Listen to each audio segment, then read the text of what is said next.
75 жыл ішінде филармония өңір тұрғындарына отандық мәдениеттің көрнекті қайраткерлерімен және шығармашылық ұжымдарымен тамаша, ұмытылмас кездесулерді сыйлады.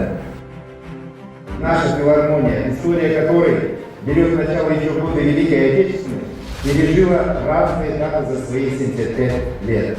И благодаря силе музыки, таланту коллектива и любви зрителей, Павлодарская областная филармония имени Ниси Байзакова сегодня встречает свой юбилей как сильная, известная во всей стране и за ее пределами концертная организация.